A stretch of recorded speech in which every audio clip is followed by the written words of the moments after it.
Accountant interview questions and answers. Friends, आज की video में हम 10 accountant interview questions and answers के ऊपर बात करने वाले हैं। इसका एक प्रीवियस पार्ट भी है, उसमें अलग 10 क्वेश्चंस हैं, इसमें अलग नए 10 क्वेश्चंस हैं। तो आप दोनों वीडियोस को देखें ताकि आप अच्छा इंटरव्यू दे पाएँ।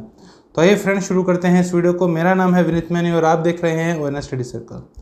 फ्रेंड्स, पहला क्वेश्चन है आज का, what is the difference between reserve and provision. अब ये दोनों चीज़ें सेम सी लगती है, क्योंकि रिजर्व में भी क्या होता है, कंपनी पैसा बचा के रखती है, प्रोविज़न में भी क्या होता है, कंपनी पैसा बचा के रखती है। लेकिन डिफरेंस क्या आता है दोनों में, उस पर बात करते हैं। देखिए, रिजर्व वो पैसा है जो कंपनी बचाती है प्रॉफिट से, मतलब इसका जो रिलेशन है वो है profit and loss appropriation account से। जब कंपनी ने प्रॉफिट बांटना होता है, कंपनी थोड़ा सा पैसा वहाँ से प्रॉफिट से बचा के रखती है। ध्यान दीजिए, कंपनी प्रॉफिट से पैसा बचा के रखती है, उसको रिजर्व कहते हैं। अब ये रिजर्व भी आगे दो तरीके के होते हैं, कैपिटल रिजर्व, रिवेन्यू रिजर्व। इन दोनों पे बात करते हैं। कैपिटल रिजर्व का ऐसा मतलब होता है कि जो कंपनी के डायरेक्ट ऑपरेशंस हैं, सपोज कीजिए एक बिस्किट बनाने की कंपनी है, बिस्किट बनाने से जो उसका फ़ायदा आ रहा है, जो प्रॉफिट आ रहा है, उसमें से कैपिटल रिजर्व को नहीं निकाला जा सकता। कोई अदर एक्टिविटी से कंपनी को पैसा आया तो उस प्रॉफिट में से ही कैपिटल रिजर्व को निकाला जा सकता है। अब कैपिटल रिजर्व को क्या पार्टनर्स में बांटा जाता है? बिल्कुल नहीं, कैपिटल रिजर्व को कभी भी पार्टनर्स में नहीं बांटा जाता। कैपिटल रिजर्व कहाँ यूज़ होता है? बिजनेस को एक्सपेंड करने में, कि जो कंपनी का बिजनेस है उसको एक्सपेंड करने में, या कोई ऐसी आपदा आ जाए, कोई मतलब ऐसा कोई डिजास्टर आ जाए, जैसे सपोज कीजिए इन्फ्लेशन। तो ऐसी स्थिति जो आती है, ऐसी जो कंडीशन आ जाती है, उससे कंपनी को बचाए रखने के लिए ये रिजर्व किया जाता है। अब बात करते हैं फ्रेंड्स, रिवेन्यू रिजर्व क्या होता है। रिवेन्यू रिजर्व वो पैसा है जो कंपनी अपनी मेन एक्टिविटी से कमाए हुए प्रॉफिट से बचाती है। जैसे सपोज कीजिए एक बिस्किट बनाने की कंपनी है, बिस्किट बनाने से बेचने को जो उसको प्रॉफिट मिल रहा है, उसमें से पैसा बचा रही है, उसको हम कहते हैं रिवेन्यू रिजर्व। इसको हम रिटेन अर्निंग के नाम से भी जानते हैं। अब ये पैसा कंपनी क्यों बचाती है? यहाँ तो बिजनेस एक्सपेंड करने के लिए, या वो डिविडेंड पे करती है उस पैसे का, या वो क्या करती है, उस पैसे से डिविडेंड का जो रेट है उसको स्टेबल कर देती है। अगर मान लीजिए कंपनी के डिविडेंड के रेट में फ्लक्चुएशंस आ रहे हैं तो उसको स्टेबल कर देती है। काफ़ी बार कंपनी ये जो पैसा है बिजनेस को एक्सपेंड करने में भी लगा देती है। तो यहाँ तो बात होगी फ्रेंड्स की रिजर्व क्या है। अब प्रोविज़न क्या है, उस पर बात करते हैं। प्रोविज़न भी एक ऐसा पैसा है जो कंपनी बचा के रखती है, लेकिन ये किस लिए बचा के रखती है उस पर बात करते हैं। For example, provision for bad debts. अब कंपनी के पास डेप्टर्स है, उसको पता है मैंने पैसा लेना है। अब कंपनी को ये डाउट है कि इसमें से कुछ पैसा डूब जाएगा, तो उसका पहले से ही वो प्रोविज़न बना के रखती है। ध्यान दीजिए, प्रॉफिट में से नहीं बनाया कंपनी ने, क्या करा, एक प्रोविज़न बनाया। इसका रिलेशन उतना प्रॉफिट से नहीं है। यहाँ कंपनी देख रही है कि उसके पास जो पैसा आने वाला है उसमें से ये पैसा डूब सकता है, तो उस लायबिलिटी के लिए कंपनी क्या करती है, पहले एक प्रोविज़न बनाती है जिसका नाम होता है प्रोविज़न फॉर बैड डेब्ट। जैसे बैड डेब्ट के केस में डेप्टर आने थे कंपनी के पास, मान लीजिए 2 लाख का डेप्टर है, तो कंपनी ने 2% उसका प्रोविज़न बना दिया कि इतने पैसे डूब सकते हैं। तो जब ऐसी कंडीशन होती है, ऐसे प्रेडिक्शन के बेस पे कंपनी एक पैसा बचा के रखती है, तो उसे हम कहते हैं ये प्रोविज़न है। तो फ्रेंड्स, ये था डिफरेंस रिजर्व एंड प्रोविज़न में। बात करते हैं अगले क्वेश्चन की। अब फ्रेंड्स, ये जो क्वेश्चन है काफ़ी इंपॉर्टेंट है, काफ़ी कैंडिडेट्स कंफ्यूज होते हैं इसमें। ये क्वेश्चन है, which approach is more flexible and preferable according to you while passing journal entries, modern approach और ट्रेडिशनल अप्रोच। अब इसका आंसर किस तरीके से करना है? देखिए, मॉडर्न अप्रोच को हम अकाउंटिंग इक्वेशन अप्रोच के नाम से भी जानते हैं। अब इसमें और ट्रेडिशनल में क्या फ़र्क है, इस पर बात करते हैं। मॉडर्न अप्रोच जो होती है उसमें देखा जाता है इंक्रीज डिक्रीज। अगर एसेट और एक्सपेंस इंक्रीज हो रहे हैं तो वो डेबिट साइड आएंगे, अगर एसेट और एक्सपेंस डिक्रीज हो रहे हैं तो वो क्रेडिट साइड आएंगे। वहीं liability plus capital plus income, इनमें से कोई भी इंक्रीज हो रहा है तो वो क्रेडिट साइड आएगा, डिक्रीज हो रहा है तो वो डेबिट साइड आएगा। यहाँ तक बात समझ आ गई। इसे हम कहते हैं मॉडर्न अप्रोच। ट्रेडिशनल में वहीं क्या होता है, हमें पता है डेबिट क्रेडिट रूल्स रखते हैं, गोल्डन रूल्स ऑफ अकाउंटिंग। इसमें रियल, नॉमिनल, पर्सनल अकाउंट्स पे हमें ध्यान देना होता है। अब कौन सी अप्रोच जो है ज़्यादा प्रेफरेबल होती है, वो आपने क्या बोलना है उस पर बात करते हैं। आपने हमेशा बोलना है मॉडर्न अप्रोच। क्यों? क्योंकि देखिए, जो अकाउंट्स होता है रियल, नॉमिनल, पर्सनल, इसमें क्लासिफिकेशन करना काफ़ी कैंडिडेट्स के लिए मुश्किल होता है। ये थोड़ा सा मुश्किल टास्क है कि आपको पता चले कि कौन सा अकाउंट रियल है, कौन सा पर्सनल है, कौन सा नॉमिनल अकाउंट है। लेकिन मॉडर्न अप्रोच में क्या है, लायबिलिटी एसेट्स पे ज़्यादा फोकस होता है।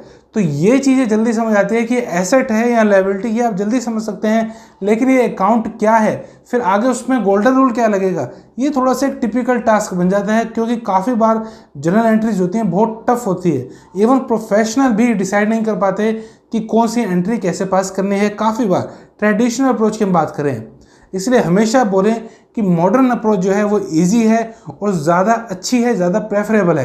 क्यों? क्योंकि उसमें सिर्फ इंक्रीज डिक्रीज देखना है और ये देखना है कि एसेट्स, लायबिलिटी, इनकम, कैपिटल, इन सब चीज़ों पर डीलिंग करनी है। आपने ये नहीं देखना कि अकाउंट्स कौन सा है फिर आगे उसमें गोल्डन रूल क्या है। तो फ्रेंड्स, इस तरीके से हमारा आंसर ये है कि आप ये बताएं कि मॉडर्न अप्रोच जो है ज़्यादा प्रेफरेबल है। बात करते हैं फ्रेंड्स, अगला क्वेश्चन क्या है। अब अगला क्वेश्चन है friends, what is the cash basis and accrual basis accounting. Cash basis पे बात करते हैं। पहले कैश बेसिस क्या है, जब कैश आता है या जाता है तभी एंट्री पास की जाती है, उससे पहले या बाद में नहीं। क्यों ऐसा होता है? कैश बेसिस का मतलब यही है कि जब कैश आया बिजनेस में, यहाँ गया, तभी उसकी एंट्री पास की जाएगी। इसके मेरिट्स और डिमेरिट्स क्या हैं? मेरिट इसका ये है फ्रेंड्स कि कैश का फ्लो ज़्यादा बेटर बताती है एज कम्पेयर टू एक्रूअल, क्योंकि कैश जब आता है या जाता है तो इसमें एंट्रीज पास होती हैं, तो एक कैश का जो फ्लो है वो हम ज़्यादा अच्छे से देख सकते हैं। डीमेरिट्स क्या है फ्रेंड्स इसके? अब सपोज कीजिए 50,000 रुपये के गुड्स जो हैं कंपनी ने क्रेडिट में लिए, अकाउंट्स पेबल में लिए, तो ये जो अकाउंटिंग है उसकी एंट्री पास नहीं करेगी। क्यों? क्योंकि अभी कंपनी ने पैसा दिया ही नहीं। जब कंपनी पैसा देगी तभी अकाउंटिंग उसकी एंट्री पास करेगी। तो ऐसे काफ़ी सारी लायबिलिटीज़ जो कंपनी के ऊपर होती है, ये जो अकाउंटिंग है कैश बेसिस उसके रिकॉर्ड ही नहीं करती। अब बात करते हैं फ्रेंड्स एक्रूअल बेसिस की। इसमें क्या होता है, जब भी ऑकरेंस होता है किसी चीज़ का तब एंट्री पास की जाती है। जैसे कंपनी ने गुड्स लिए, लायबिलिटी में अकाउंट्स पेबल आया, तो उसी टाइम उसकी एंट्री पास की जाएगी। इसमें क्या होता है मेरिट में कि ये ज़्यादा अच्छा फ्लो बताती है बिजनेस का, कि कितने एसेट्स बनेगी और कितनी लायबिलिटीज़ बनेगी, क्या पोजीशन है। मेन अच्छा ये बताती है एक्रूअल बेसिस कि बिजनेस की क्या पोजीशन है, क्योंकि जब भी कोई एक्सपेंस ओकर होता है इसमें आ जाता है। ऐसा नहीं है कि कैश का फ्लो ज़्यादा दिखा रहा है लेकिन कंपनी जो है उधारी में सामान लेती जा रही है, अकाउंट्स पेबल बहुत ज़्यादा है, क्योंकि ये जो अकाउंटिंग है उसको ट्रैक कर लेती है। लेकिन डीमेरिट इसका ये है कि कैश का आउटफ्लो और इनफ्लो उतना अच्छे से नहीं बताती, क्योंकि ये रिकॉर्डिंग करती है जब एक्सपेंस या कोई भी चीज़ ओकर होती है। तो फ्रेंड्स, कैश से इसका इतना रिलेशन नहीं होता। ये बात हुई एक्रूअल बेसिस की। अगला क्वेश्चन है friends, what is adjusted trial balance. अब देखिए, कंपनी ने ट्रायल बैलेंस बना लिया, उसके बाद कोई एडजस्टमेंट आती है, उस एडजस्टमेंट को ट्रायल बैलेंस में लाया जाता है, उसका जो इफेक्ट है ट्रायल बैलेंस में शो किया जाता है। उसके बाद वो जो ट्रायल बैलेंस है वो बन जाता है एडजस्टेड ट्रायल बैलेंस। सिंपली इसका यही मतलब है। अगला क्वेश्चन है friends, what is Contra asset account. Contra asset account ऐसा अकाउंट होता है जो किसी एसेट की वैल्यू को कम करता है। For example, allowance for doubtful डेब्ट। अब देखिए, डेब्ट है कंपनी के पास कि कंपनी के पास इतना पैसा आना है। अलाउंस फॉर डाउटफुल डेब्ट क्या है कि इतना जो है पैसा डूब सकता है, डाउट है कंपनी को। जो एसेट है यहाँ पे, जो डेब्टर है कंपनी के, उसकी वैल्यू है कम हो रही है। इस तरह के जो अकाउंट होते हैं वो कॉन्ट्रा एसेट अकाउंट होते हैं। अगला क्वेश्चन है friends, what is contingent asset with example. अब देखिए, कंटीजेंट लायबिलिटी तो हमें पता होता है, लेकिन एसेट क्या है। कंटीजेंट एसेट ऐसी एसेट होती है जो फ्यूचर में एक इवेंट होगा तो कंपनी को पता चलेगा कि उसकी एसेट बनेगी या नहीं बनेगी। फॉर एग्जाम्पल, मान लीजिए कंपनी ने केस किया किसी कंपनी के ऊपर पेटेंट के लिए कि उस कंपनी ने जो पेटेंट के राइट हैं वो चुराए हैं, कोई टेक्निक चुराई है, और वो 50 लाख का केस है। अब कंपनी को ये उम्मीद है कि वो केस जीतेगी, क्योंकि एक्चुअल में वो टेक्नोलॉजी उस कंपनी की थी, तो उसको पता है कि एसेट मेरी बन सकती है फ्यूचर में, तो वो कंटीजेंट एसेट है, क्योंकि एक फ्यूचर इवेंट होगा, केस चला जाएगा, केस चलेगा, उसके बाद पता चलेगा कि कंपनी केस जीतती है तो एसेट बन जाएगी, नहीं जीतती तो एसेट नहीं बनेगी। यहाँ पे बात हो रही है कैश की, 50 लाख रुपीज़ की। तो इस तरीके की जो एसेट होती है उसको नाम दिया जाता है कंटीजेंट एसेट। अगला क्वेश्चन हो सकता है friends, what is accounting cycle. ये एक पूरा लंबा प्रोसेस होता है, इसके बीच में काफ़ी एलिमेंट्स आते हैं। क्या क्या चीज़ें आती हैं उस पर बात कर लेते हैं। देखिए फ्रेंड्स, जैसे आपके स्क्रीन पर है आइडेंटिफाई ट्रांजेक्शन्स, ये पहला स्टेप होता है अकाउंटिंग साइकिल का। उसके बाद आता है रिकॉर्ड ट्रांजेक्शन्स इन अ जर्नल। ट्रांजेक्शन्स जो होती हैं उसको जर्नल में रिकॉर्ड किया जाता है। उसके बाद आता है फ्रेंड्स पोस्टिंग, वो जो ट्रांजेक्शन है उसकी पोस्टिंग की जाती है। उसके बाद आता है एडजस्टिंग जर्नल एंट्रीज, उसमें कोई ट्रांजेक्शन्स में कोई एडजस्टमेंट है तो उसका इफेक्ट दिखाया जाता है, उसको एडजस्ट किया जाता है। फिर आता है फाइनेंशियल स्टेटमेंट्स, फिर फाइनेंशियल स्टेटमेंट्स बनाई जाती हैं। उसके बाद आता है नेक्स्ट क्लोजिंग द बुक्स, फिर क्लोज किया जाता है बुक्स को। अगला क्वेश्चन है friends, what is direct operating administrative and selling expenses. Direct का मतलब क्या होता है, कोई कंपनी है उसने कुछ गुड्स बनाना है, सपोज कीजिए बिस्किट बनाना है, तो जैसे आटा है, उस बिस्किट बनाने को जो प्रोडक्ट लग रहा है, जो कच्चा सामान है, वो डायरेक्ट एक्सपेंसेस में आता है। ऑपरेटिंग क्या होता है, उस चीज़ को ऑपरेट करने के लिए जहाँ कंपनी बिस्किट बना रही है, जैसे फॉर एग्जांपल रेंट, उसको ऑपरेट करने के लिए जो खर्चा आ रहा है वो होता है ऑपरेटिंग एक्सपेंसेस। एडमिनिस्ट्रेटिव में आता है फ्रेंड्स जैसे आईटी की सर्विसेज। अब कंपनी है उसमें आईटी की सर्विसेज है, ध्यान दीजिए यहाँ पे जो खर्चे हैं वो प्रोडक्ट्स के मैन्युफैक्चरिंग से संबंधित नहीं है। आईटी की सर्विसेज, अकाउंटिंग की सर्विसेज, ये सारे खर्चे इसमें आते हैं। सेलिंग एंड डिस्ट्रीब्यूशन में आते हैं जो सेल को लेकर मार्केटिंग करनी है, कंपनी ने एडवर्टाइजिंग करनी है, सेल करने हैं, उसका ट्रांसपोर्टेशन जो खर्चा आ रहा है, ये सारे खर्चे आ जाते हैं सेलिंग एंड डिस्ट्रीब्यूशन एक्सपेंसेस में। अगला क्वेश्चन है friends, what is retained earning.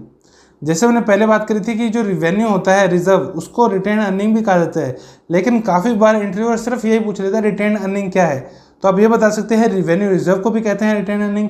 यहाँ वैसा बताएं कि प्रॉफिट में से निकाला हुआ पैसा जो कंपनी अभी बांट नहीं रही शेयर होल्डर्स में, कुछ केसों में बांट भी देती है, लेकिन ज़्यादातर ये पैसा रखा जाता है बिजनेस को एक्सपेंड करने के लिए, उसको हम कहते हैं रिटेन अर्निंग। काफ़ी बार देखा जाता है कि डिविडेंड का जो रेट है उसको भी स्टेबल करती है कंपनी इसी पैसे से, रिटेन अर्निंग से। तो फ्रेंड्स, ये थी आज की वीडियो। आई होप आपको ये वीडियो अच्छी लगी होगी। Thanks for watching, thanks for your time.